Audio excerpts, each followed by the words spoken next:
박미소 과장이랑 제주도에 같이 갔었어. 그 한마디에 병실 공기가 얼어붙었습니다.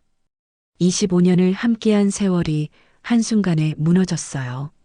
아내가 병원에 누워 있는 동안 남편은 다른 여자와 여행을 다녀온 것이었습니다. 당신이 어떻게 내가 아파서 병원에 있는 동안 그럴 수가 있어요? 분노와 슬픔이 뒤섞인 목소리가 터져나왔습니다. 당신보다 내가 더 힘들었어. 눈물조차 말라버린 순간 남편은 차갑게 말했습니다. 우린 이혼하는 게 좋을 것 같아. 뭐라고요? 내가 아프니까 이혼하자는 거예요? 차갑게 변한 철수는 냉정하게 말하였습니다. 변호사를 통해 서류를 보낼게. 문이 닫히자 병실엔 무너져 내린 한 사람의 흐느낌만 남았습니다. 오늘 사연 시작하기 전에 무료 버튼인 구독과 좋아요 부탁드립니다. 알림 설정도 해두시면 새로운 영상이 올라올 때마다 가장 먼저 만나보실 수 있습니다. 서울 외곽의 낡은 아파트 단지 1990년대에 지어진 15평 남짓한 집에서 윤정희와 박철수는 결혼 25년 차를 맞이하고 있었습니다. 새벽 5시 30분 정희는 어김없이 눈을 떴어요. 25년간 반복된 생체 리듬이었죠. 조용히 일어나 슬리퍼를 신고 부엌으로 향했습니다. 부엌에서 정희는 분주히 움직이기 시작했어요. 먼저 쌀을 씻어 밥을 짓고 냉장고에서 어제 담가둔 김치를 꺼내 김치찌개를 끓였습니다. 김치가 보글보글 끓어오르는 소리와 함께 집안에는 구수한 냄새가 퍼져나갔죠. 된장국에 넣을 두부를 썰고 밑반찬들을 하나씩 그릇에 담아 상을 차렸어요. 여보, 아침 됐어요. 정희의 다정한 목소리가 작은 거실을 가득 채웠습니다. 철수는 침실에서 나오며 회색 양복에 넥타이를 매고 있었어요. 57세의 나이답지 않게 여전히 단정하고 품이 있는 모습이었습니다. 머리카락에 섞인 흰머리조차 그에게는 성숙함을 더해주는 요소였죠. 고생 많아요. 오늘도 일찍 나가시는군요. 정희는 따뜻한 밥상을 차려주며 미소를 지었습니다. 철수는 묵묵히 숟가락을 들며 밥을 먹기 시작했어요.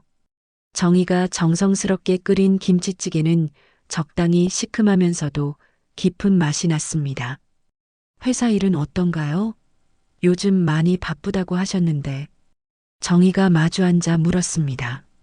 철수는 밥을 씹으며 잠시 생각에 잠겼어요.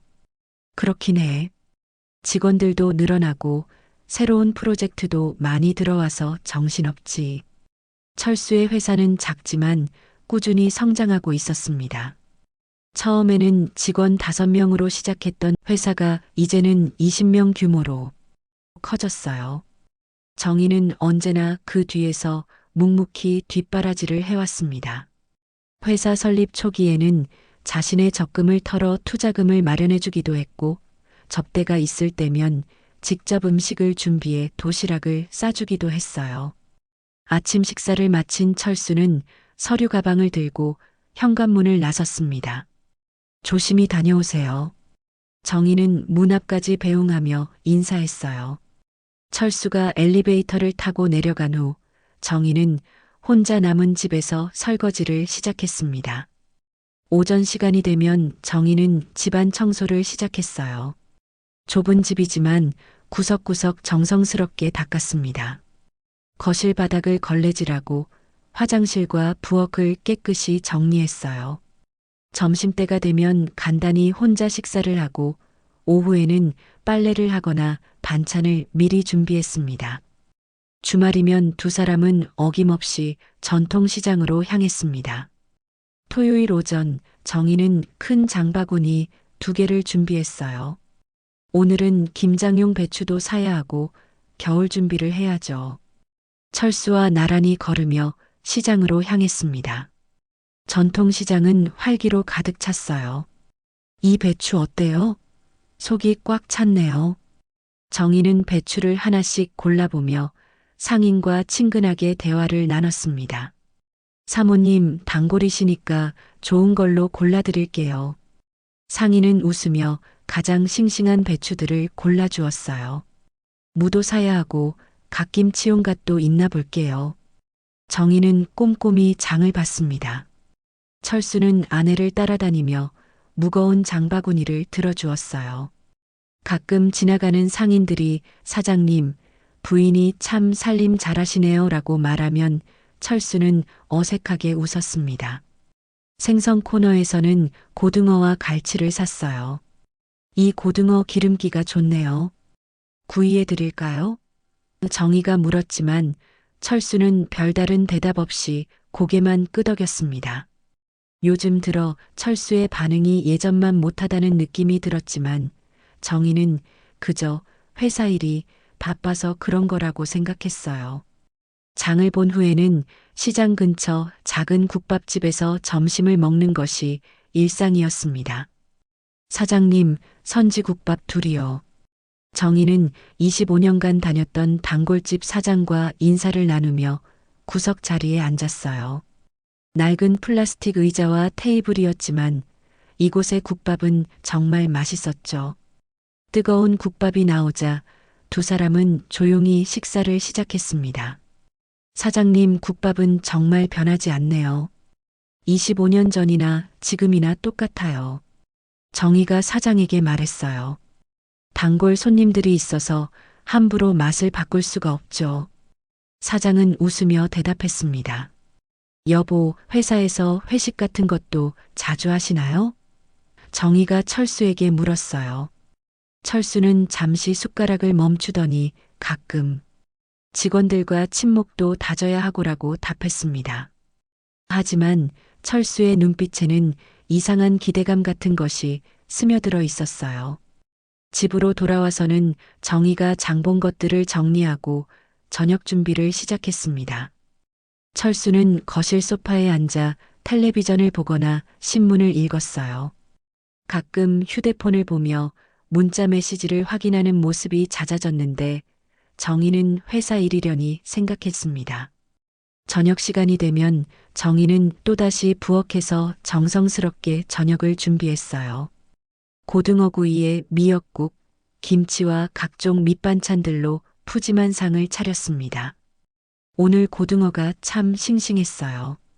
드셔보세요. 정희는 고등어를 예쁘게 접시에 담아 철수 앞에 놓았어요. 내일은 무슨 반찬을 해드릴까요?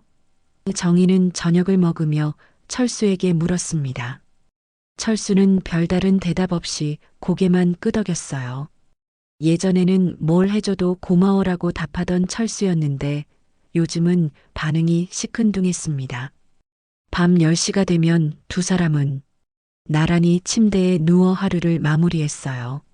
정희는 철수의 어깨를 주물러주며 오늘도 고생 많으셨어요 라고 말했습니다.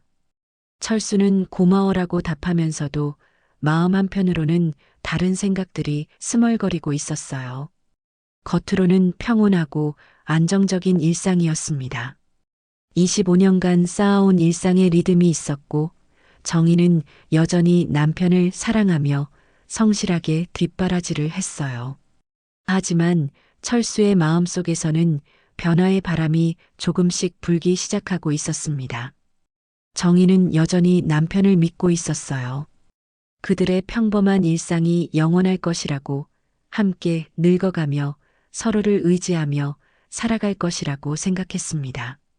하지만 며칠 전 회사에 새로 입사한 박미소라는 40세 과장이 철수의 마음을 흔들어 놓기 시작했어요. 대기업에서 15년간 근무한 경력의 그녀는 세련되고 지적이었으며 무엇보다 자신의 일에 대한 열정이 대단했습니다. 철수는 자신도 모르게 그녀에게 끌리고 있었고 곧 그들의 평온한 일상에 큰 파장이 일어날 예정이었어요. 평범했던 화요일 오후 정희는 마트에서 장을 보고 돌아오는 길이었습니다. 무거운 장바구니를 양손에 들고 아파트 계단을 오르는데 갑자기 어지러움이 몰려왔어요. 이상하네. 정희는 잠시 계단 난간을 붙잡고 숨을 고르려 했습니다. 그 순간 세상이 빙글빙글 돌기 시작했어요. 장바구니에서 사과들이 굴러떨어지고 정희는 그대로 계단에 주저앉았습니다. 아, 안 돼. 정희는 말을 하려 했지만 혀가 꼬이는 느낌이었어요. 왼쪽 팔에 힘이 빠지면서 몸이 한쪽으로 기울었습니다. 어머, 저기 누가 쓰러졌어요. 2층에 살던 김아주머니가 정희의 모습을 발견하고 소리쳤어요. 이웃들이 하나둘 모여들기 시작했습니다. 119에 신고해요, 빨리. 누군가가 외쳤고 곧 구급차 사이렌 소리가 들려왔어요. 의식은 있으시죠? 괜찮으세요? 응급구조사가 정희에게 물었지만 정희는 제대로 대답할 수 없었습니다. 구급차로 향하는 들것 위에서 정희는 천장을 바라보며 두려움에 떨었어요. 이런 일이 나에게 일어나다니. 응급실로 향하는 구급차 안에서 응급구조사는 정희의 혈압과 맥박을 체크했습니다. 혈압이 상당히 높네요. 뇌졸중 의심 환자입니다. 병원에 미리 연락드릴게요. 정희는 의식을 잃지 않으려고 애썼지만 점점 흐려지는 시야를 어쩔 수 없었어요. 병원에 도착한 정희는 즉시 응급처치를 받았습니다. CT 촬영 준비해 주세요. 뇌혈관 상태를 확인해야 합니다. 의료진들이 분주히 움직였어요. CT 촬영 결과 뇌혈관이 막히는 허혈성 뇌졸중이라는 진단이 나왔습니다. 가족분께 연락드려야겠습니다.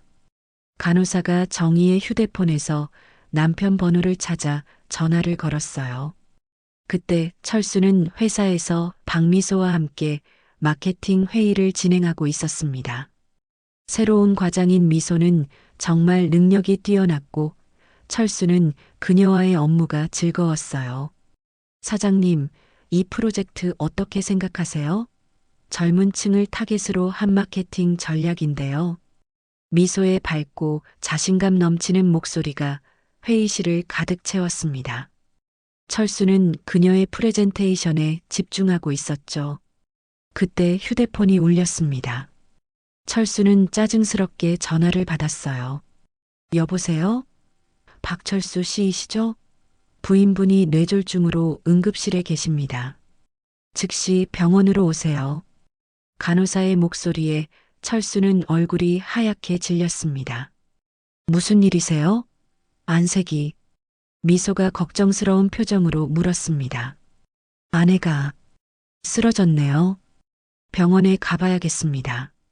철수는 서류를 정리하며 급히 회의실을 나섰어요. 하지만 그의 마음 한편에는 복잡한 감정이 일었습니다. 병원으로 향하는 택시 안에서 철수는 생각에 잠겼어요.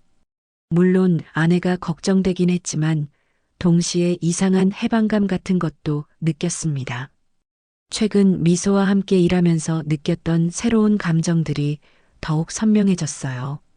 병원 응급실에 도착한 철수는 산소 마스크를 쓰고 누워있는 정희를 보았습니다. 한쪽 얼굴이 살짝 처져 있고 왼팔을 움직이지 못하는 상태였어요. 의사 선생님, 아내 상태가 어떤가요? 철수는 담당이에게 물었습니다. 뇌졸중으로 왼쪽 반신에 마비가 왔습니다. 다행히 생명에는 지장이 없지만 장기간의 재활치료가 필요할 것 같습니다. 의사의 설명을 들으며 철수는 복잡한 심정이었어요. 입원은 얼마나 해야 하나요? 최소 2달은 보셔야 할 것 같습니다. 정희가 깨어났을 때 철수는 병상 옆에 앉아 있었어요. 여보. 정희는 어눌한 발음으로 남편을 불렀습니다. 걱정 마, 곧 나을 거야. 철수는 겉으로는 위로의 말을 건넸지만 속으로는 다른 생각이 스멀거렸어요. 회사는 괜찮아요? 정희는 힘겹게 물었습니다. 걱정하지 마. 직원들이 잘하고 있어. 철수의 대답은 성의 없어 보였어요. 정희는 남편의 차가운 반응을 느꼈지만 자신의 몸 상태 때문이라고 생각했습니다. 며칠 후 정희는 재활병원으로 옮겨졌어요. 물리치료와 언어치료를 병행해야 했습니다. 오늘도 열심히 해봅시다. 재활치료사는 격려하며 정희의 왼팔을 들어올리는 운동을 도왔어요. 정희는 이를 악물고 재활에 매달렸습니다. 한편 철수는 정희가 병원에 입원한 틈을 타서 자유로운 시간을 갖기 시작했어요. 저녁 회식도 자주 나가고 주말에도 회사 일이라는 핑계로 집을 비우는 일이 많아졌습니다. 특히 미소와 보내는 시간이 늘어났죠. 사장님, 오늘 회의 정말 성공적이었어요. 축하드려요. 미소가 밝게 말했습니다. 철수와 미소는 성공적인 프로젝트 계약을 따낸 후 회사 근처 카페에 앉아 있었어요. 미소 과장 덕분이죠. 정말 고마워요. 사장님께서 기회를 주셔서 제가 감사하죠. 그런데 아내분은 어떠세요? 미소가 조심스럽게 물었습니다. 철수는 잠시 침묵했다가 아직 시간이 좀 더 필요할 것 같아요라고 답했어요. 그의 목소리에는 걱정보다는 피로감이 묻어났습니다. 병원에서 정희는 혼자 재활치료를 받으며 외로움을 느꼈어요. 다른 환자들은 가족들이 자주 찾아와 격려해 주는데 철수는 일주일에 한두 번 잠깐씩만 들렀습니다. 회사 일이 바쁘다는 핑계였지만 정희는 뭔가 이상함을 느끼기 시작했어요. 정희 씨, 남편분이 요즘 잘 안 보이시네요? 그 같은 병실의 박할머니가 물었습니다. 회사 일이 바빠서요. 정희는 웃으며 대답했지만 마음속은 쓸쓸했어요. 25년간 함께 살아온 남편이 이렇게 차갑게 느껴진 적은 처음이었습니다. 재활치료를 마치고 병실로 돌아온 정희는 창밖을 바라보았어요. 가을 하늘이 맑고 높았지만 그녀의 마음은 먹구름으로 가득했습니다. 왼쪽 팔을 조금씩 움직일 수 있게 되었지만 예전처럼 자유롭게 움직이기는 어려웠어요. 그날 저녁 철수는 또다시 미소와 함께 시간을 보냈습니다. 이번에는 호텔 근처 고급 레스토랑이었어요. 사장님, 저희 회사 정말 전망이 밝은 것 같아요. 함께 일할 수 있어서 영광이에요. 미소의 말에 철수는 뿌듯함을 느꼈습니다. 미소 과장 같은 능력 있는 분이 계셔서 회사가 발전하는 거죠. 철수는 와인잔을 들며 말했어요. 분위기는 점점 친밀해졌고 철수는 25년 만에 처음으로 새로운 설렘을 느꼈습니다. 한편 정희는 병실에서 혼자 저녁을 먹고 있었습니다. 병원식은 짜지 않고 건강에는 좋았지만 맛이 없었어요. 집에서 남편이랑 먹던 음식이 그립네. 정희는 혼잣말을 하며 숟가락을 놓았습니다. 그녀는 아직 남편이 다른 여자와 시간을 보내고 있다는 사실을 전혀 모르고 있었어요. 밤이 깊어질수록 정희의 가슴은 더욱 답답해졌습니다. 병원 복도에서 들려오는 발걸음 소리, 간병인들의 대화 소리들이 그녀의 외로움을 더욱 크게 만들었어요. 정희는 천장을 바라보며 눈물을 참았습니다. 정희가 병원에 입원한 지 한 달이 지났습니다. 재활치료를 받으며 조금씩 회복되고 있었지만 여전히 왼쪽 반신의 움직임은 둔했어요. 그런데 정희를 더욱 힘들게 하는 것은 몸의 아픔보다도 남편의 변화된 태도였습니다. 정희야, 오늘도 면회 왔네. 병실 문을 열고 들어온 것은 고등학교 동창인 윤미였어요. 윤미는 정희의 소식을 듣고 시간이 날 때마다 자주 왔었습니다. 어머, 윤미야. 와줘서 고마워. 정희는 반가운 마음에 눈물이 핑 돌았어요.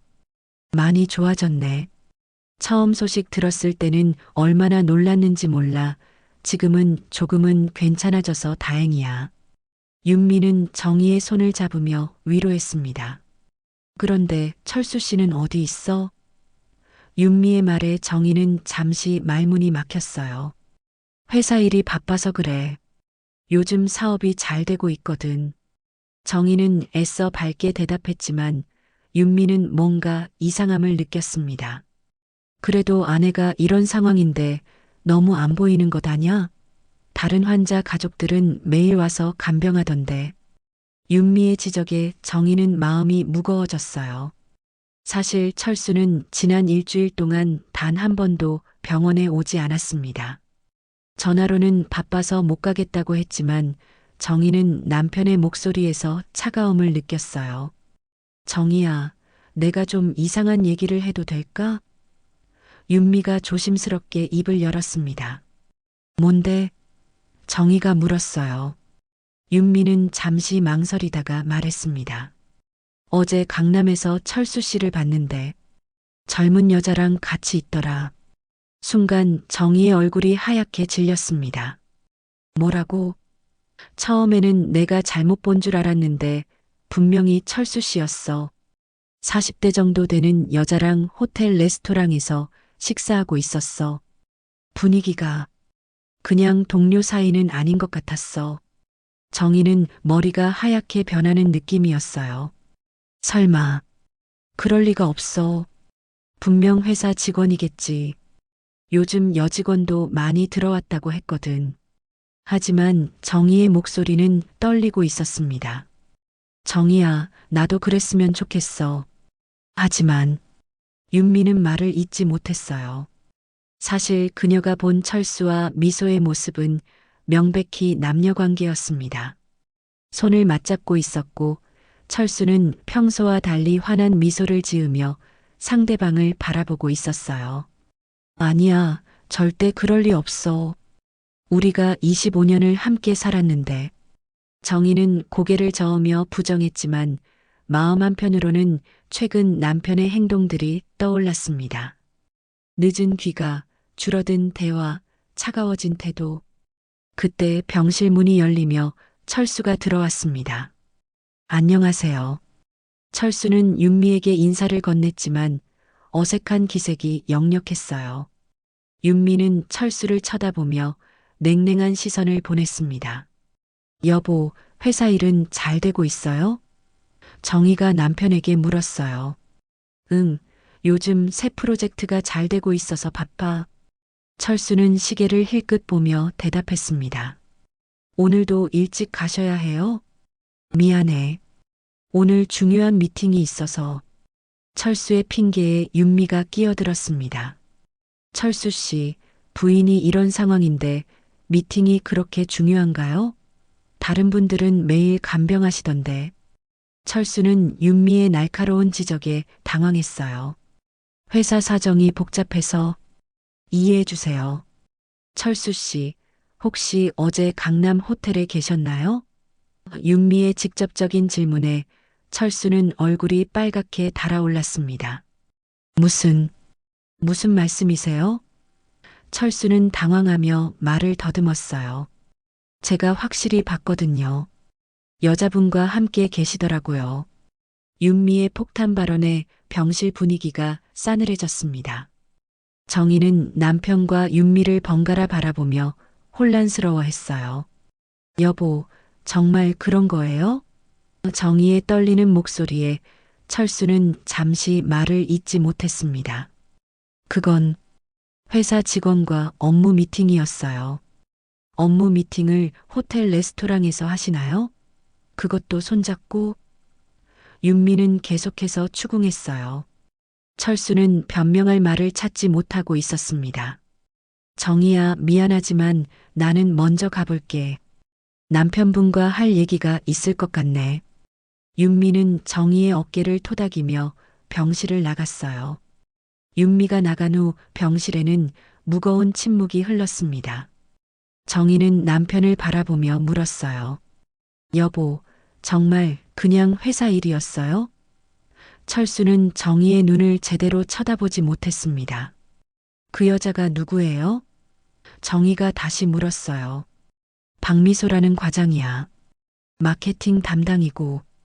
철수는 주저하며 대답했습니다. 그분과 자주 만나세요? 업무상 만날 일이 많아.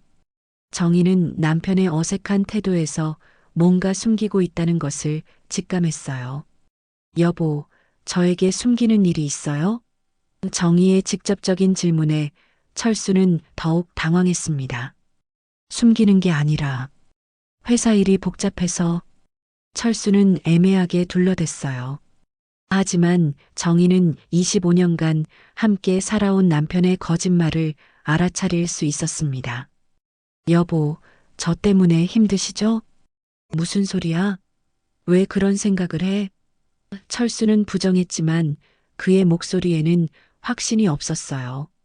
제가 이렇게 아프고 나서 여보한테 짐이 되는 것 같아요. 회사 일도 바쁘실 텐데. 정희의 말에 철수는 죄책감을 느꼈지만 동시에 해방감도 느꼈어요. 사실 그는 정희의 병원 생활이 길어지면서 미소와의 관계가 깊어지는 것을 즐기고 있었습니다. 그런 생각하지 마. 빨리 낫는 게 중요해. 여보, 그 박미소 씨는 어떤 분이에요? 정희가 조심스럽게 물었어요. 철수는 잠시 생각하더니 대답했습니다. 능력이 뛰어난 직원이야. 일도 잘하고 경험도 많고. 철수의 목소리에는 미소에 대한 호감이 묻어났습니다. 정희는 남편의 말투에서 이상한 감정을 느꼈어요. 단순한 동료에 대해 말할 때의 톤이 아니었습니다. 많이 친하시나 봐요. 업무상 자주 만나다 보니까. 그때 철수의 휴대폰에 문자가 왔습니다. 철수는 급히 휴대폰을 확인했는데 미소에게서 온 메시지였어요. 사장님, 오늘 저녁 약속 시간 괜찮으신가요? 철수는 정희가 보지 못하도록 급히 휴대폰을 주머니에 넣었습니다. 누구예요? 정희가 물었어요. 회사에서 연락 온 거야. 정말 미안한데 오늘 중요한 일이 있어서 먼저 가봐야겠어. 철수는 서둘러 자리에서 일어났습니다. 벌써 가세요? 오늘은 좀 더 있어주길 원했는데. 미안해요. 다음에 더 오래 있을게. 철수는 정희의 이마에 형식적인 키스를 하고 병실을 나갔어요. 정희는 남편의 뒷모습을 바라보며 가슴이 먹먹했습니다. 혼자 남은 정희는 윤미의 말이 계속 머릿속을 맴돌았어요. 젊은 여자와 호텔에서. 정희는 고개를 저으며 불안한 마음을 떨쳐내려 했지만 남편의 변화된 모습들이 자꾸만 떠올랐습니다. 병실 창밖으로 저녁 노을이 지고 있었어요. 정희는 혼자 저녁을 먹으며 남편이 지금 누구와 함께 있을지 생각했습니다. 25년간 믿어왔던 남편이지만 이제는 확신할 수 없었어요. 윤미가 병원을 떠난 후 며칠이 지났지만 정희는 잠을 이루지 못했습니다. 남편과 다른 여자의 모습이 자꾸만 머릿속에 떠올랐어요. 재활 치료를 받으면서도 집중이 되지 않았고 밥맛도 없었습니다.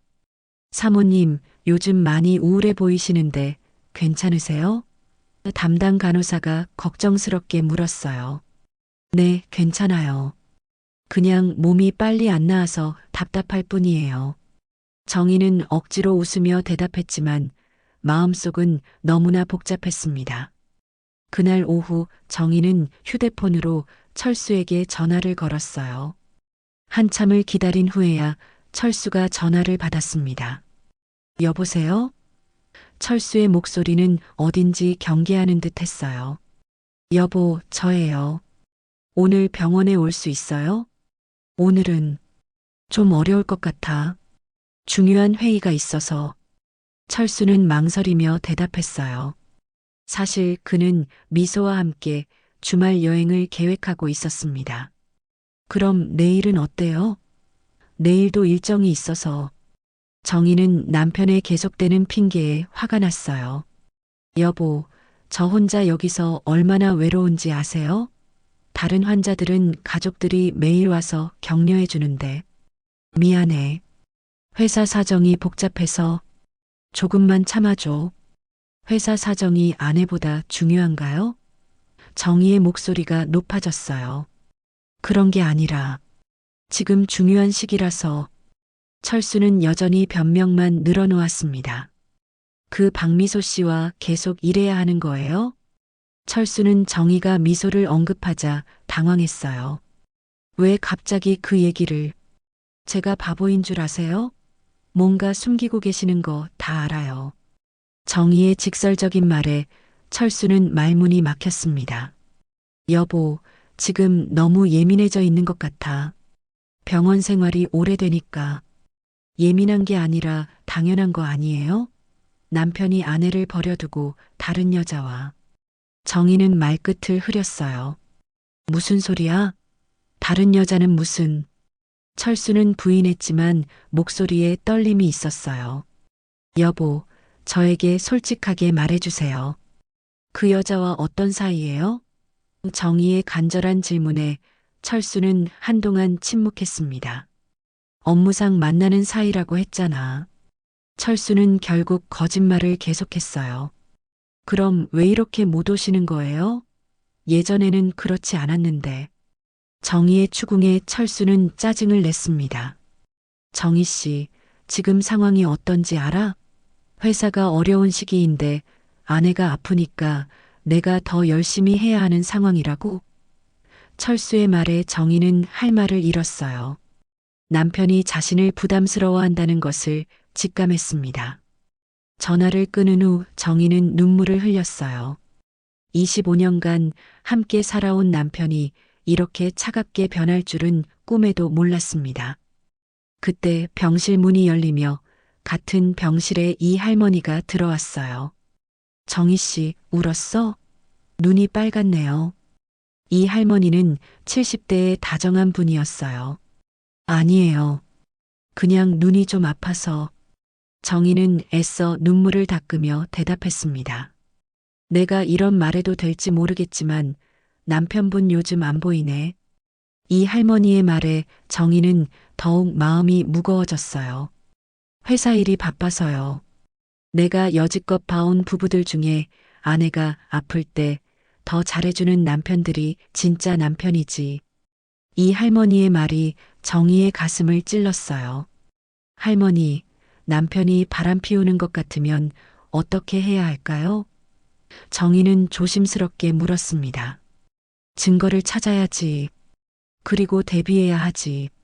대비요? 정희 씨 같은 경우에는 특히 조심해야 해. 몸이 아픈 상황에서 남편이 바람 피우면 나중에 이혼당할 수도 있거든. 이 할머니의 현실적인 조언에 정희는 충격을 받았어요. 한편 철수는 정희와의 통화 후 미소에게 전화를 걸었습니다. 미소 씨, 오늘 저녁 약속 괜찮지? 네, 사장님. 어디서 만날까요? 이번 주말에 제주도 여행은 어때? 회사 일로 출장 가는 김에. 정말요? 좋아요. 미소의 목소리는 기쁨으로 가득했어요. 부인분은 괜찮으실까요? 아직 한 달 정도 더 입원해야 해서. 괜찮을 거야. 철수는 거리낌 없이 대답했습니다. 다음 날 정희는 퇴원 계획에 대해 담당이와 상담했어요. 선생님, 제가 언제쯤 퇴원할 수 있을까요? 아직 재활이 더 필요하지만 꼭 병원에 있을 필요는 없어요. 집에서도 통원 치료 받으시면 됩니다. 그럼 다음 주쯤 퇴원해도 될까요? 가족분이 케어해 주실 수 있으면 가능해요. 의사의 답변에 정희는 희망을 품었어요. 집에 돌아가면 남편과 제대로 대화할 수 있을 것 같았습니다.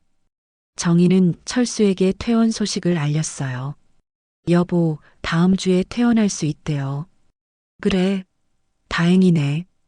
철수의 반응은 예상보다 시큰둥했어요. 집에서 통원 치료 받으면 되니까 걱정 마세요. 통원 치료? 그럼 병원을 계속 다녀야 하는 건가? 철수는 귀찮다는 듯이 물었어요. 처음에는 자주 다녀야 하지만 점점 간격이 길어질 거예요. 그래도 당분간은 손이 많이 가겠네. 철수의 말에서 정희는 자신이 짐이라는 느낌을 받았어요. 여보, 제가 빨리 나을 수 있도록 노력할게요. 걱정하지 마세요. 그래, 빨리 나아야지. 그날 저녁 철수는 미소와 함께 제주도 여행 계획을 세우고 있었어요. 사장님, 정말 괜찮을까요? 부인분이 퇴원하신다고 하셨는데. 아직 일주일 있어. 그 전에 다녀오면 돼. 혹시 부인분이 알게 되면 모를 거야. 출장이라고 할 테니까. 철수는 자신있게 말했어요.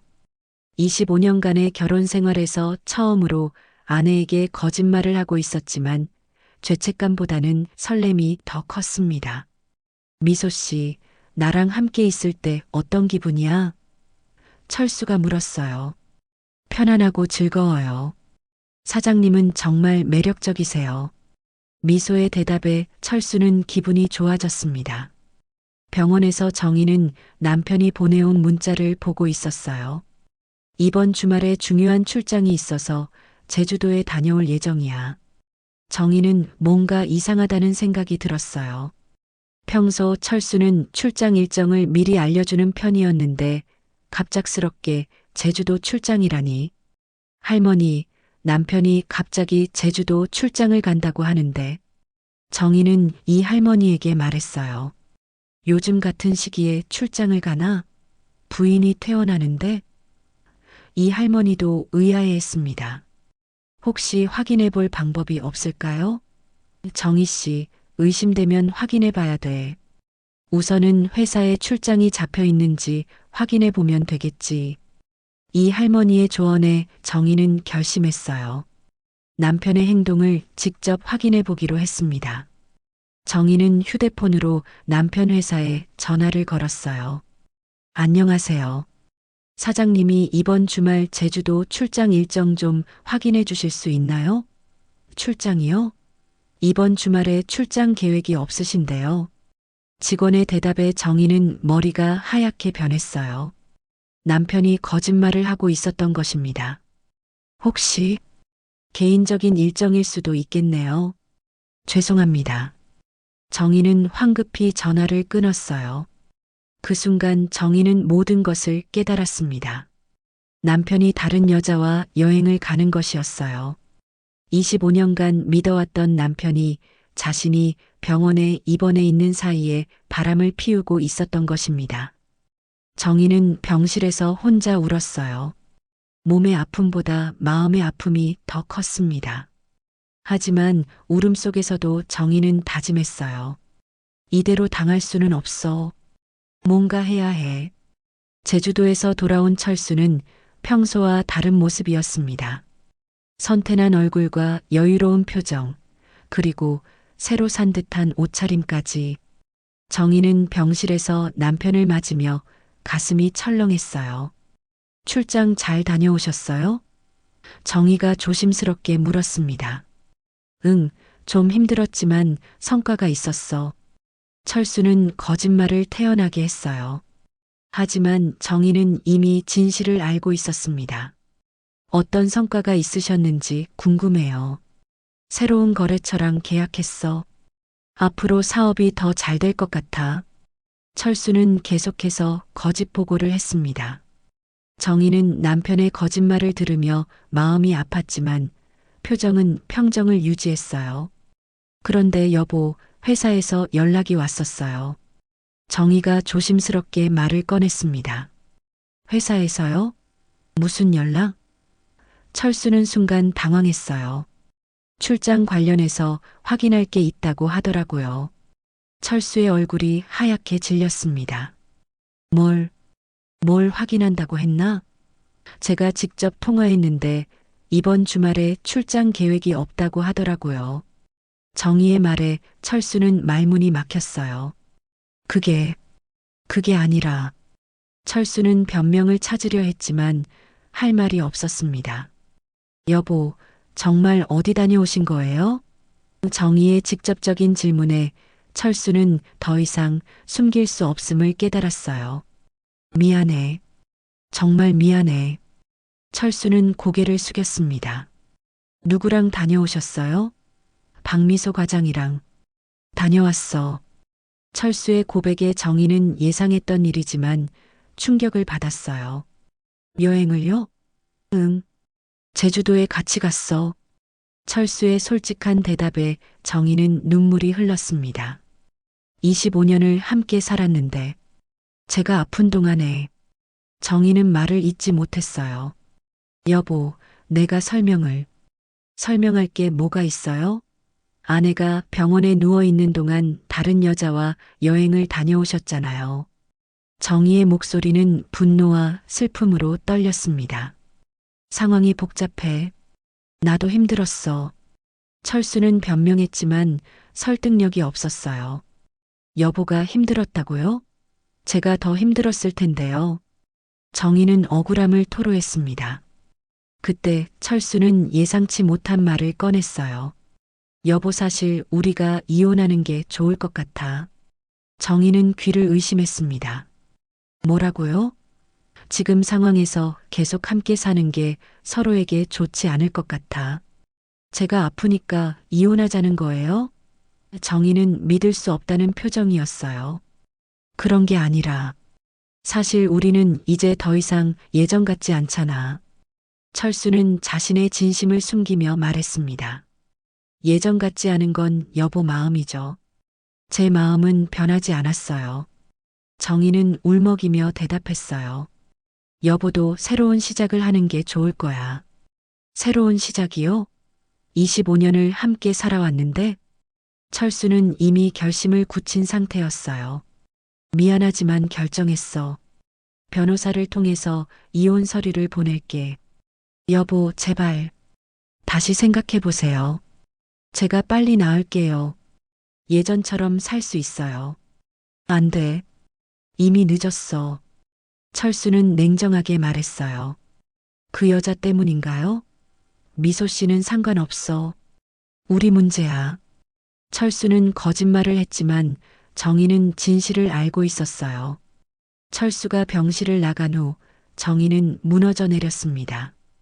25년간의 결혼 생활이 이렇게 끝날 줄은 꿈에도 몰랐어요. 더군다나 자신이 가장 힘들 때에 남편이 등을 돌린다는 것이 믿어지지 않았습니다. 며칠 후 정희에게 이혼 소장이 전달되었어요. 법무법인에서 온 서류를 받아든 정희는 손이 떨렸습니다. 성격 차이로 인한 이혼 청구라고 적혀 있었어요. 그리고 재산 분할에 대한 내용도 있었습니다. 정희는 서류를 읽어보며 충격을 받았어요. 철수는 모든 재산을 자신 명의로 돌리려 하고 있었습니다. 집과 회사, 그리고 적금까지 모두 철수 것으로 되어 있었어요. 정희에게는 최소한의 생활비만 주겠다는 내용이었습니다. 이럴 수가. 정희는 믿을 수 없었어요. 회사 설립 초기에 자신이 투자한 돈과 집 구입할 때 보탠 돈, 그리고 25년간 뒷바라지한 것들이 모두 무시당하고 있었습니다. 더 큰 충격은 따로 있었어요. 철수가 병원비 지원을 중단한다는 통보였습니다. 앞으로 의료비는 본인이 부담하시기 바랍니다라는 차가운 문구가 적혀 있었어요. 사모님, 큰일이에요. 담당 간호사가 다급하게 달려왔어요. 병원비가 연체되었다고 하는데요. 정희는 황당했습니다. 철수가 정말로 병원비를 끊어버린 것이었어요. 어떻게 하죠? 당장 퇴원하셔야 할 수도 있어요. 간호사의 말에 정희는 절망감을 느꼈어요. 몸은 아직 완전히 회복되지 않았는데 갈 곳도 없고 돈도 없었습니다. 정희는 자신의 적금 통장을 확인해 봤어요. 하지만 얼마 되지 않았습니다. 25년간 집안 살림에 모든 것을 투자했기 때문에 개인적으로 모아둔 돈이 거의 없었어요. 내가 이렇게 무력한 사람이었나? 정희는 자신의 처지를 한탄했어요. 남편에게 의존해서 살아왔던 자신이 원망스러웠습니다. 이제 와서 혼자 서기에는 너무 늦은 것 같았어요. 그때 윤미가 병원을 찾아왔어요. 정희야, 무슨 일이야? 얼굴이 왜 이래? 윤미야. 정희는 윤미를 보자 울음이 터져 나왔어요.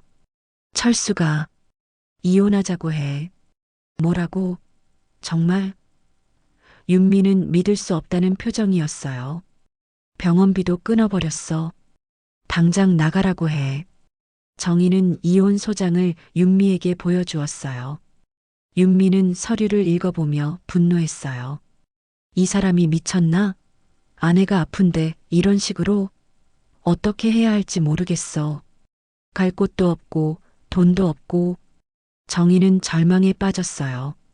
정희야, 포기하면 안 돼. 25년을 함께 살았는데 이렇게 당할 순 없어. 윤미는 정희를 격려했어요. 하지만 내가 뭘 할 수 있겠어? 몸도 이 모양인데. 일단 변호사부터 만나보자. 윤미의 말에 정희는 희미한 희망을 품었어요. 그날 밤 정희는 잠들지 못하고 생각에 잠겼어요. 내가 정말 이렇게 끝날 건가? 하지만 절망 속에서도 정희는 포기하지 않기로 결심했습니다. 안 돼. 이대로 당할 수는 없어. 병실 창밖으로 새벽이 밝아오고 있었어요. 정희는 새로운 하루를 맞으며 다짐했습니다. 내가 지켜온 모든 것을 되찾겠어. 25년을 헛되게 보낼 수는 없어. 정희는 아직 자신이 가진 숨겨진 카드가 있다는 것을 모르고 있었어요. 회사 설립 당시 법적 절차에서 자신의 이름으로 등록된 중요한 서류들이 있었습니다. 하지만 그것을 발견하기까지는 더 많은 시간과 노력이 필요했어요. 정희는 병원에서 강제 퇴원을 당한 후 윤미의 작은 원룸에서 지내게 되었습니다.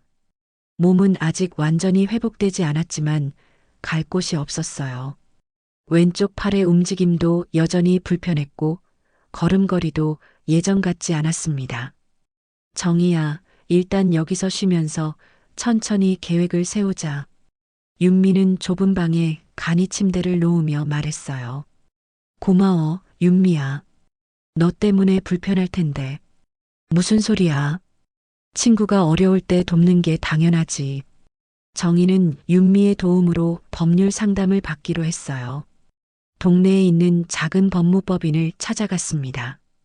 김 변호사는 50대 중반의 경험 많은 변호사였어요. 어떤 일로 오셨나요? 남편이 이혼을 요구하는데 재산 분할이 말이 안 돼요. 정희는 이혼 소장을 변호사에게 보여주었어요. 김 변호사는 서류를 꼼꼼히 살펴보더니 고개를 저었습니다. 이건 너무 일방적이네요. 제가 회사 설립할 때 돈도 보탰고 25년간 뒷바라지했는데 아무것도 인정받지 못하고 있어요. 정의의 하소연에 김 변호사가 관심을 보였어요. 혹시 투자했다는 증거가 있나요?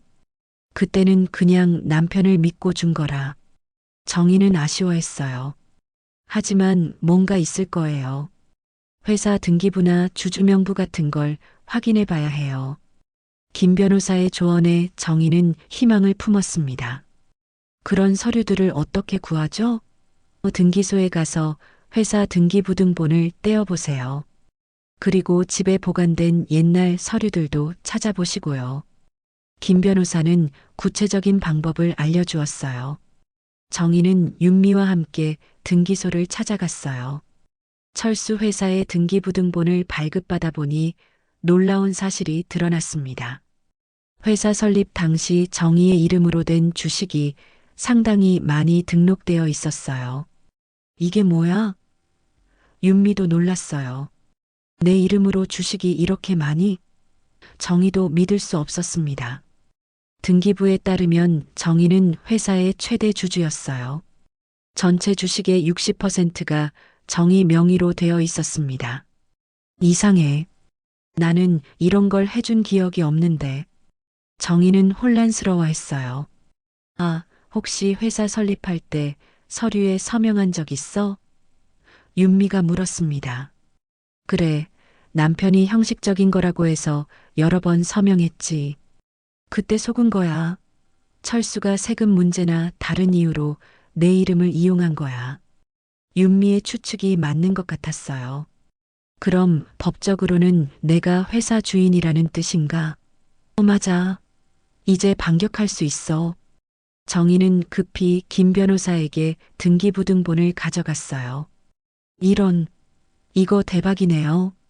김 변호사도 놀랐습니다. 법적으로는 부인께서 회사의 최대 주주예요. 경영권도 행사할 수 있어요. 정말요? 그럼 제가 뭘 할 수 있는 건가요? 이사회를 소집해서 남편을 해임할 수도 있어요. 회사는 부인 거나 마찬가지거든요. 김 변호사의 설명에 정희는 깜짝 놀랐어요. 하지만 저는 경영에 대해 아무것도 몰라요. 몰라도 돼요.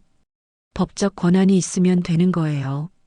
그리고 남편이 그동안 부인 명의를 이용해서 회사를 운영한 것도 문제가 될 수 있어요. 정희는 변호사의 조언을 듣고 결심을 굳혔어요. 하겠어요. 이대로 당할 수는 없어요. 좋아요. 그럼 이사회 소집 통지부터 보내겠어요. 김 변호사는 즉시 준비에 들어갔습니다. 그 사이 정희는 재활치료를 계속 받았어요. 이제는 의료보험으로 통원 치료를 받을 수 있었습니다. 물리치료사는 정희의 의지력에 감탄했어요. 사모님, 요즘 의욕이 다르시네요. 네, 해야 할 일이 생겼거든요. 정희는 작은 숟가락을 쥐는 연습부터 다시 시작했어요. 처음에는 손이 떨렸지만 점점 나아졌습니다. 제가 살아있다는 걸 보여줘야 해요. 윤미는 정희의 변화에 놀랐어요. 정희야, 너 완전히 달라졌다. 뭐가? 예전에는 항상 남편 눈치만 보고 살았는데 이제는 당당해 보여. 윤미의 말에 정희도 자신의 변화를 느꼈어요. 25년 동안 남의 그림자로 살았나 봐. 이제는 내 인생을 살고 싶어. 정희는 재활치료를 받으며 많은 생각을 했습니다. 그동안 자신이 얼마나 수동적으로 살아왔는지 깨달았어요. 한편 철수는 정희가 갑자기 사라진 것을 알고 당황했어요. 병원에서 퇴원했다는 소식은 들었지만 어디로 갔는지 몰랐습니다.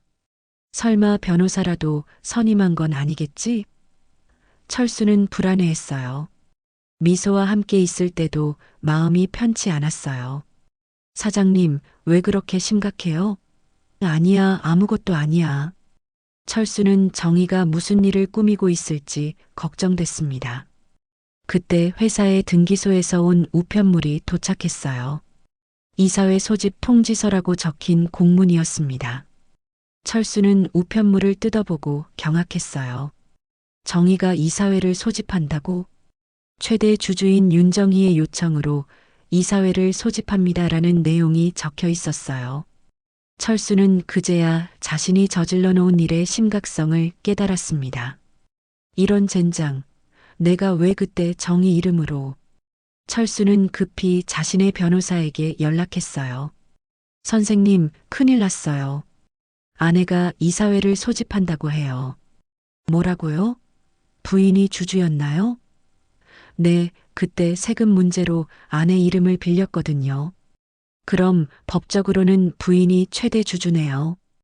이거 심각한 문제예요. 변호사의 말에 철수는 절망했어요. 어떻게 해야 하죠? 일단 합의를 시도해 보세요. 소송으로 가면 회사 경영권을 잃을 수도 있어요. 정희는 이사회 개최를 앞두고 준비를 철저히 했어요. 회사 재무제표도 분석하고 그동안의 경영 상황도 파악했습니다. 윤미가 도와주며 자료를 정리했어요. 정희야, 정말 할 수 있겠어? 윤미가 걱정스럽게 물었어요. 해야 해. 이게 내가 할 수 있는 마지막 기회야. 정희는 결연한 표정이었습니다. 재활치료를 마치고 돌아온 정희는 거울을 보며 자신에게 말했어요. 윤정희, 이제 시작이야. 25년 동안 숨어 살았지만 이제는 당당하게 맞서자. 거울 속의 정희는 예전과 달라 보였어요. 몸은 아직 완전하지 않았지만 마음은 어느 때보다 단단했습니다. 정희는 자신이 가진 힘을 깨닫기 시작했어요. 돈보다 중요한 건 스스로를 믿는 힘이구나. 그날 밤 정희는 오랜만에 편안하게 잠들었어요. 꿈속에서 정희는 당당하게 회의실을 걸어 들어가고 있었습니다. 더 이상 누구의 그림자가 아닌 자신의 인생을 사는 주인공으로서 말이에요. 이사회 당일 정희는 윤미가 빌려준 검은색 정장을 입고 회사 앞에 섰습니다. 25년 만에 처음으로 남편의 회사에 당당하게 들어가는 순간이었어요. 왼손은 아직 완전하지 않았지만 오른손으로 서류 가방을 꽉 쥐고 있었습니다. 정희야, 괜찮아? 윤미가 걱정스럽게 물었어요. 응, 이제 시작이야. 정희는 깊게 숨을 들이쉬며 회사 건물로 걸어갔습니다. 입구에서 직원들이 정희를 보고 수군거렸어요. 저분이 사장님 부인이세요? 회의실 문을 열고 들어가자 철수가 놀란 표정으로 정희를 바라봤어요. 그 옆에는 박미소가 앉아 있었습니다. 미소는 정희를 처음 보는 듯 호기심 어린 시선을 보냈어요. 안녕하세요. 처음 뵙겠습니다. 네, 윤정희입니다. 정희는 담담하게 인사했어요. 미소는 생각보다 세련되고 아름다운 여성이었습니다. 하지만 정희는 더 이상 위축되지 않았어요. 오늘 이사회를 소집한 최대 주주입니다. 회의실에는 다른 이사들도 참석해 있었어요. 모두 철수의 측근들이었지만 법적으로는 정의의 결정을 따라야 했습니다. 그럼 이사회를 시작하겠습니다. 김 변호사가 사회를 보기 시작했어요. 먼저 주주 현황을 확인하겠습니다. 김 변호사는 등기부등본을 읽어 내려갔어요. 윤정혜 씨가 60%, 박철수 씨가 30%, 기타 주주가 10%입니다. 이사들은 놀란 표정을 지었어요. 철수는 당황하며 입을 열었어요. 잠깐만요. 이건 형식적인 거였어요. 실질적인 경영은 제가. 형식적이라고 하셨나요? 정의가 차분하게 끼어들었어요. 법적으로는 제가 최대 주주입니다. 정희 씨, 이럴 필요 없어요. 우리가 조용히 이혼하면. 철수가 말하려 했지만 정희는 단호하게 고개를 저었어요. 이혼과 회사 경영은 별개입니다. 저는 오늘 주주로서 여기 왔어요. 미소가 불편한 기색을 보이며 말했어요. 사모님, 회사 경영은 전문성이 필요한데. 전문성이요? 정희는 미소를 바라보며 말했어요. 25년 동안 이 회사가 성장하는 걸 지켜봤어요. 누구보다 잘 알죠. 김 변호사가 본격적인 안건을 제시했어요. 오늘의 주요 안건은 현 대표이사 박철수 씨의 해임건입니다. 회의실이 술렁였어요. 철수는 얼굴이 하얗게 질렸습니다. 해임 사유를 설명하겠습니다. 김 변호사는 준비한 자료를 펼쳤어요. 첫째, 주주동의 없는 독단적 경영. 둘째, 회사 자금의 개인적 사용. 셋째, 도덕적 해이로 인한 회사 이미지 실추. 철수는 변명하려 했어요. 회사 자금을 개인적으로 쓴 적 없어요. 제주도 여행비는 회사 카드로 결제하셨죠? 김 변호사가 영수증을 보여주었어요. 철수는 말문이 막혔습니다. 그리고 이것도 보세요. 정희가 또 다른 서류를 꺼냈어요. 회사 설립 초기에 제가 투자한 2억 원의 증빙 서류입니다. 당시 제 적금을 해약해서 투자했어요. 이사들은 서류를 돌려보며 놀랐어요. 이 모든 증거를 보면 박철수 씨는 더 이상 이 회사의 대표로 적합하지 않습니다. 김 변호사의 정리에 이사들은 고개를 끄덕였어요. 법적으로 반박할 여지가 없었습니다. 미소가 철수를 두둔하려 했어요. 사장님은 그동안 회사를 잘 이끌어 오셨어요. 개인적인 문제와 경영은 분리해서. 개인적인 문제요? 정희가 날카롭게 반문했어요. 미소 과장님, 기혼자와의 불륜이 개인적인 문제라고 생각하세요? 정희의 직설적인 말에 미소는 당황했어요. 그건 그런 의미가 아니라 회사의 도덕성을 훼손한 것은 분명한 사실입니다. 철수는 마지막으로 애원하듯 말했어요. 여보, 제발. 우리가 이렇게까지 해야 하나? 25년을 함께 살면서 저를 이용만 하셨잖아요. 이제 그 대가를 치르세요. 정희의 목소리는 단호했어요. 투표를 시작하겠습니다. 김 변호사가 선언했어요.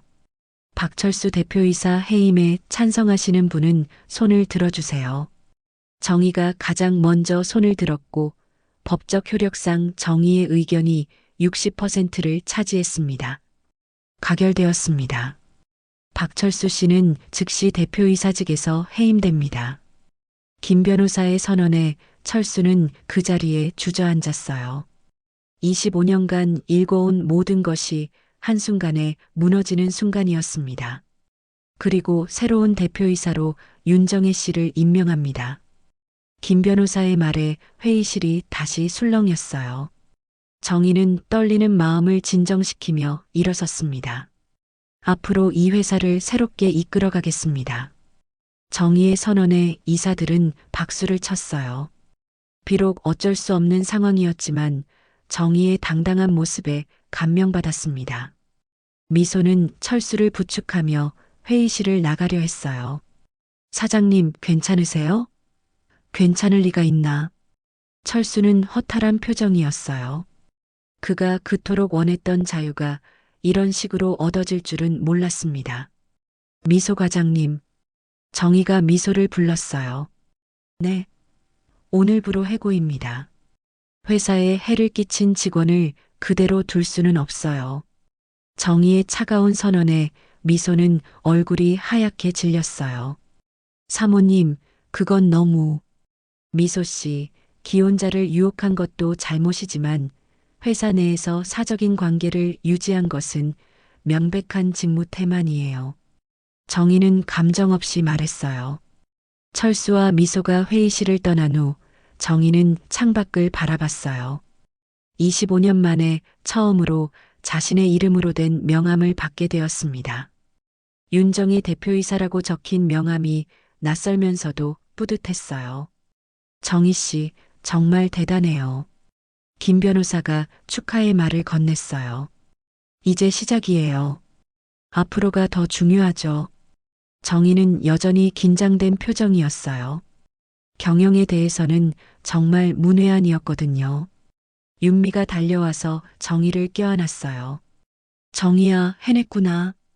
응, 우리가 해냈어. 정희는 친구의 격려에 눈물이 핑 돌았어요. 힘든 시간을 함께 버텨준 윤미가 있었기에 가능한 일이었습니다. 이제 정말 새 출발이야. 정희는 회의실에서 마지막으로 철수가 앉았던 자리를 바라봤어요. 25년간의 결혼 생활이 끝나는 순간이었지만 동시에 새로운 인생이 시작되는 순간이기도 했습니다. 그날 저녁 언론에서는 이 소식을 대서특필했어요. 중풍 아내 버리고 불륜한 남편 결국 회사에서 해임 제목의 기사가 인터넷에 퍼졌습니다. 정희는 기사를 보며 씁쓸했지만 동시에 시원했어요. 정희는 그날 밤 새로운 다짐을 했어요. 이제는 나를 지우지 않겠어. 내가 나를 지켜낼 거야. 어둠 속에서도 정희의 눈은 희망으로 빛나고 있었습니다. 이사회가 끝난 지 6개월이 흘렀습니다. 정희는 매일 아침 7시에 출근해서 밤늦게까지 회사 일에 매달렸어요. 처음에는 모든 것이 어려웠지만 놀라운 적응력을 보여주었습니다. 왼손의 기능도 많이 회복되어 이제는 정상적으로 업무를 볼 수 있었어요. 사장님, 오늘 일정 브리핑 드릴게요. 새로 뽑은 비서가 정희의 사무실로 들어왔어요. 정희는 철수가 쓰던 사무실을 그대로 사용했지만 인테리어를 완전히 바꿨습니다. 화사한 색상과 식물들로 가득한 따뜻한 공간으로 변했어요. 오전에는 신규 거래처 미팅이 있고 오후에는 직원 교육 프로그램 점검이 있습니다. 알겠어요. 그리고 오늘 매출 보고서도 받아보세요. 정희는 세세한 부분까지 챙기며 회사를 운영했습니다. 놀랍게도 정희가 경영을 맡은 후 회사 실적이 크게 향상되었어요. 직원들과의 소통을 중시하고 복리후생을 개선하면서 회사 분위기가 완전히 달라졌습니다. 사장님, 이번 분기 매출이 전년 동기 대비 30% 증가했어요. 정말요? 다들 수고 많았어요. 정희는 직원들의 노고를 인정하며 격려했어요.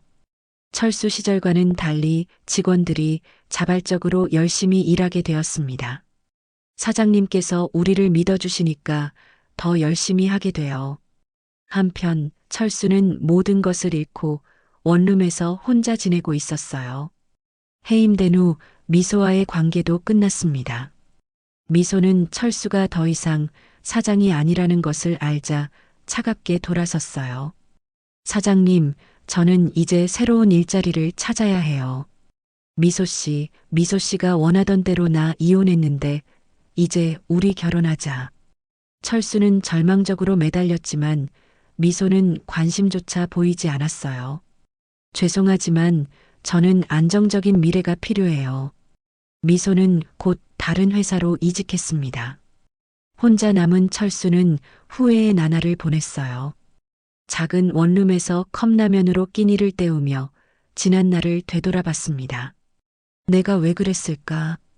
25년간 함께한 정의의 소중함을 이제야 깨달았지만 이미 늦었어요. 정의는 어느 날 우연히 철수를 마주쳤습니다. 시장에서 장을 보고 나오는데 철수가 초라한 모습으로 서 있었어요. 정의야.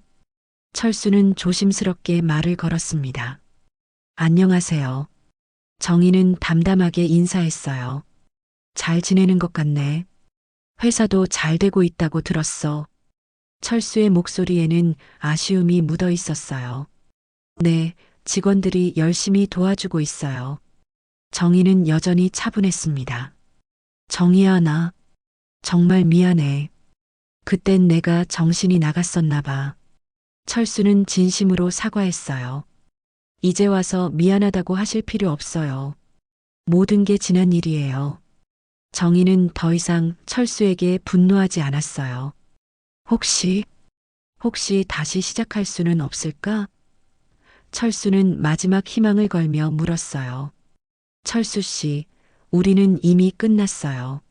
서로 다른 길을 가는 게 좋을 것 같아요. 정의의 단호한 대답에 철수는 고개를 떨구었습니다.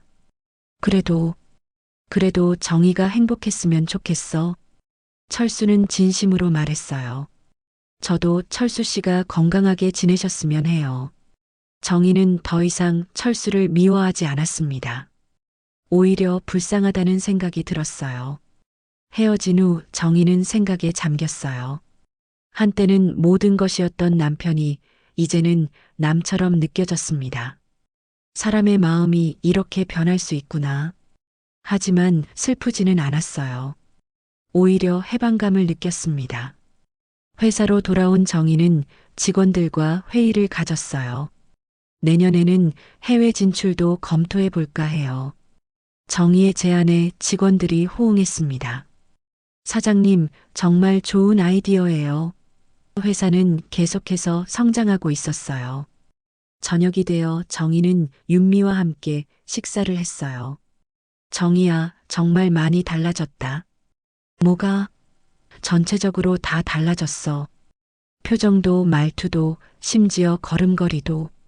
윤미는 친구의 변화에 감탄했어요. 25년 동안 남의 그림자로 살았으니까 이제야 내 인생을 사는 것 같아. 정의는 와인잔을 들며 말했어요. 그때 내가 포기했다면 어떻게 됐을까? 생각하기도 싫어. 다행히 포기하지 않았지. 앞으로 계획은 뭐야? 윤미가 물었어요. 일단 회사를 더 키우고 싶어. 그리고 정의는 잠시 망설이다가 말했어요. 새로운 사랑도 찾고 싶어. 정말? 벌써? 55세가 인생의 끝은 아니잖아. 그날 밤 정의는 혼자 사는 새 아파트에서 차분히 일기를 썼어요. 오늘로 새로운 인생 6개월째 매일이 도전이지만 행복하다. 이제는 나를 지우지 않겠다. 내가 나를 지켜낼 것이다. 다음 날 아침 정의는 거울을 보며 미소를 지었어요. 55세의 나이에도 불구하고 얼굴에는 활기가 넘쳤습니다. 재활치료 덕분에 몸도 많이 회복되었고 무엇보다 정신적으로 강해졌어요. 회사에 출근한 정의는 직원들을 하나씩 격려하며 하루를 시작했어요. 오늘도 화이팅 해봅시다. 정의의 밝은 에너지가 사무실 전체에 퍼졌습니다. 직원들도 덩달아 활기차졌어요. 점심시간에 정의는 인근 공원을 산책했어요. 벤치에 앉아 하늘을 바라보며 생각했습니다. 배신은 쉽게 오지만 정의는 반드시 돌아온다. 그때의 절망적인 상황이 지금은 꿈처럼 느껴졌어요. 오후에 정의는 중요한 결정을 내렸어요. 회사 수익의 일부를 뇌졸중 환자들을 위한 재활센터 건립에 기부하기로 한 것입니다. 제가 겪었던 어려움을 다른 분들은 덜 겪었으면 해요. 그날 저녁 뉴스에서는 정의의 기부 소식을 보도했어요. 역경을 딛고 일어선 여성 CEO의 따뜻한 나눔 제목의 기사가 많은 사람들에게 감동을 주었습니다. 정의는 이제 많은 사람들에게 희망의 상징이 되었어요. 밤늦게 사무실에서 마지막 업무를 정리하던 정의는 창밖을 바라봤어요. 도시의 불빛들이 반짝이고 있었습니다. 내일은 또 어떤 하루가 될까? 정의의 눈에는 기대감이 가득했어요. 집으로 돌아가는 길에 정의는 혼잣말을 했어요. 윤정이 정말 잘했어. 포기하지 않아서 고마워. 55세에 시작한 새로운 인생이지만 매일이 설렘으로 가득했습니다. 그날 밤 정의는 평온하게 잠들었어요. 꿈속에서 정의는 더 큰 무대에서 당당하게 연설하고 있었습니다. 여러분, 인생은 언제든 다시 시작할 수 있습니다. 중요한 것은 포기하지 않는 용기입니다. 새벽이 밝아오면서 정의의 새로운 하루가 또 시작되었어요. 이제 그녀는 누구의 그림자가 아닌 자신만의 빛을 발하며 살아가고 있었습니다. 배신의 아픔을 딛고 일어선 정의의 인생 2막이 본격적으로 막을 올린 것이었어요. 오늘 사연 들어주셔서 감사합니다. 구독과 좋아요는 큰 힘이 됩니다.